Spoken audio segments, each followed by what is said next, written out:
5 seconds to go.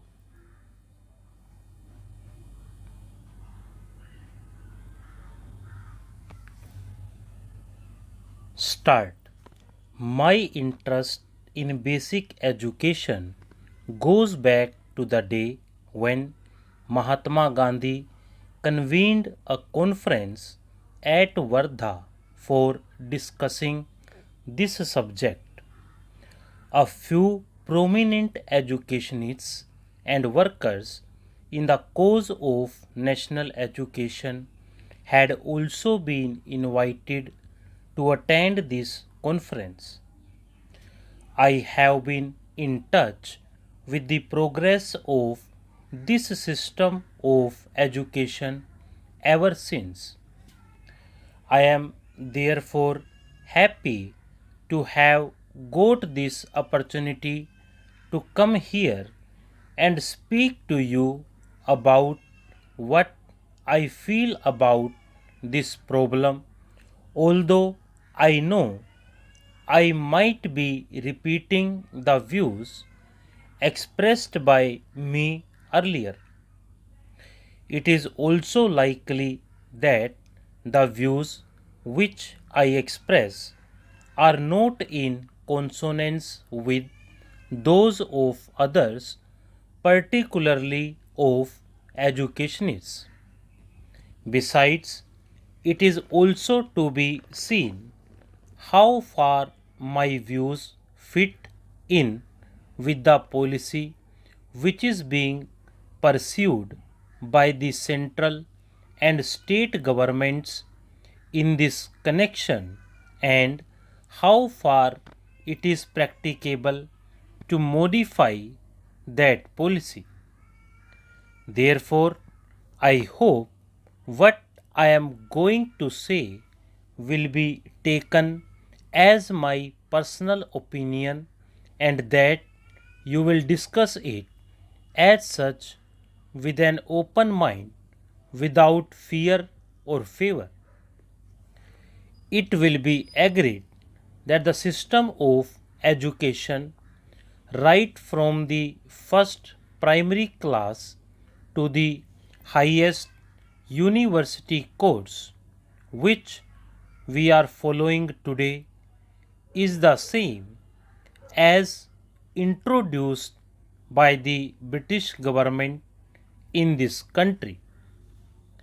We have not been able to introduce any fundamental change in that system even after the attainment of independence.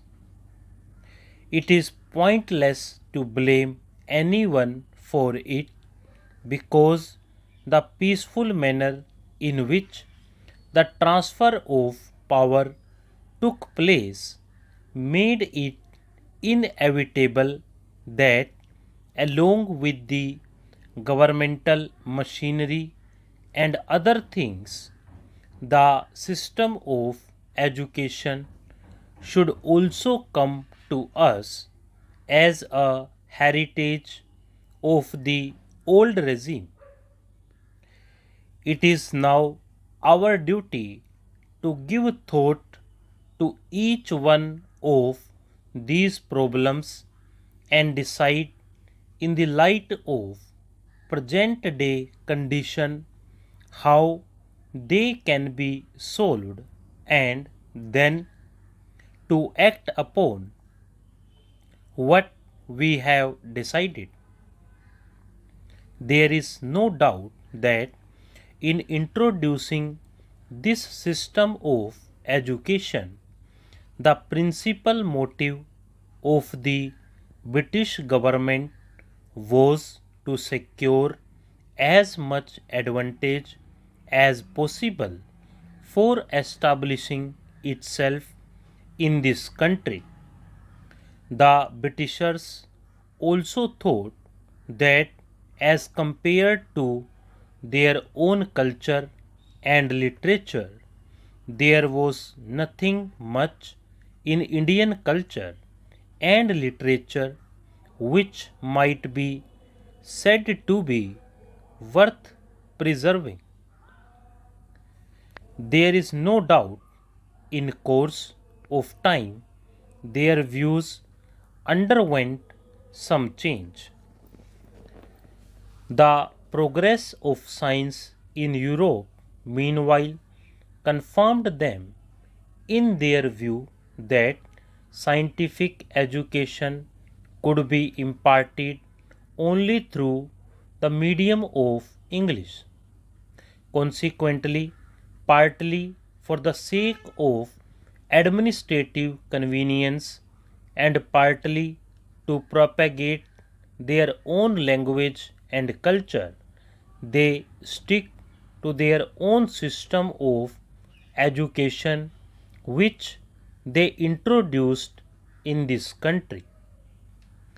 There is no doubt that the education received by our earlier generation was based on this very system. Those people knew little of Indian literature or culture and hardly felt drawn towards it, although a few Indian scholars who were inspired by English education did study Indian literature and wrote a good deal in praise of it. Thus, we find two schools of thought in this country.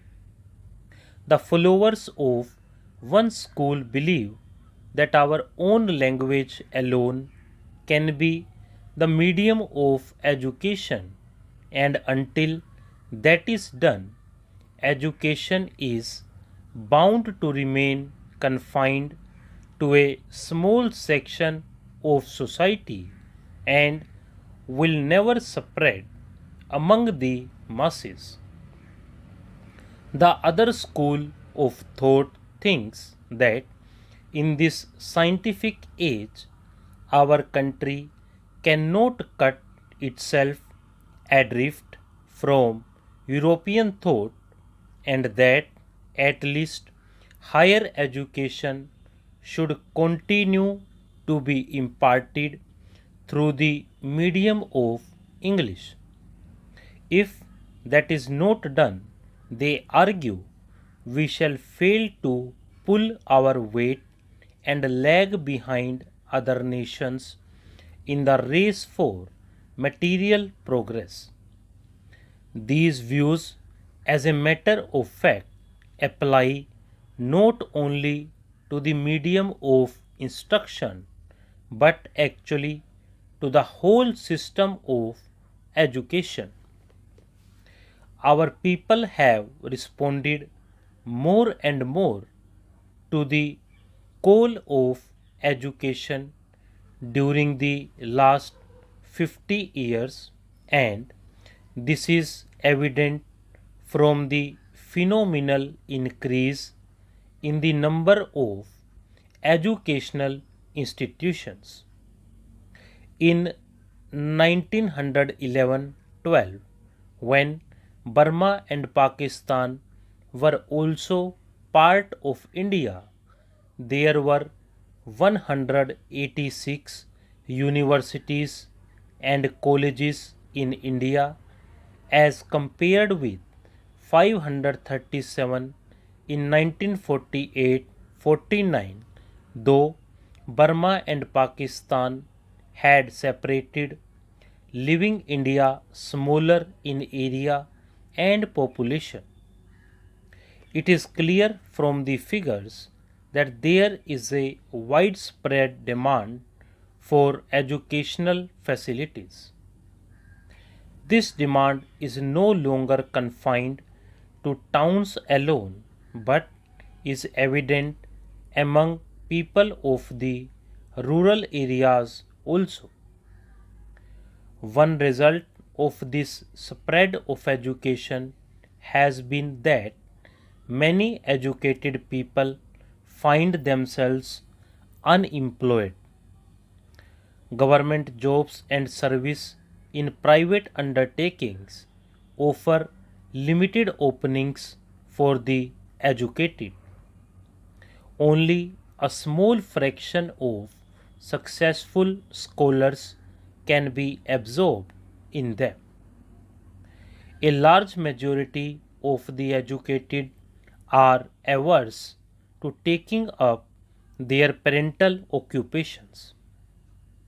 As a result of their education, they have lost the capacity to take up those occupations and they are not equipped to follow any other either. Stop.